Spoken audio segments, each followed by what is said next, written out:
কয়েক দশকের ক্যারিয়ারে একের পর এক ব্লকবাস্টার সিনেমা উপহার দিয়ে ভারতীয় বাণিজ্যিক সিনেমার ধারা বদলে দিয়েছেন বলিউড অভিনেতা সালমান খান। তবে সম্প্রতি সিনেমা বাছাইয়ের নিজের পদ্ধতি নিয়ে দেওয়া এক মন্তব্যে ভক্তদের বেশ অবাক করেছেন এই সুপারস্টার।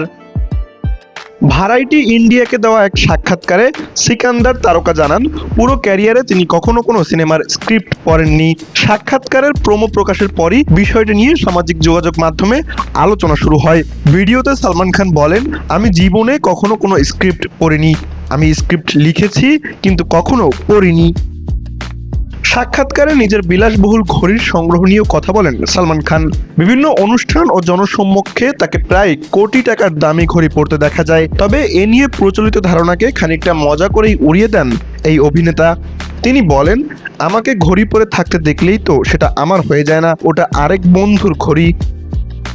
সম্প্রতি সালমান খানকে রাজা শিবাজি সিনেমায় জিবা মহালার চরিত্রে বিশেষ উপস্থিতিতে দেখা গেছে। রিতেশ দেশমুখ পরিচালিত সিনেমাটিতে আরও অভিনয় করেছেন সঞ্জয় দত্ত, অভিষেক বচ্চন, বিদ্যা বালান, জেনেলিয়া ডিসুজা, ভাগ্যশ্রী, ফারদিন খান এবং মহেশ মাঞ্জরেকার সহ অনেকে। সিনেমাটিতে সালমানের যোদ্ধারূপী ক্যামিও সামাজিক যোগাযোগ মাধ্যমে ব্যাপক আলোচনার জন্ম দেয়। এদিকে খুব শিগগিরই মাতৃভূমি সিনেমায় দেখা যাবে এই বলিউড সুপারস্টারকে।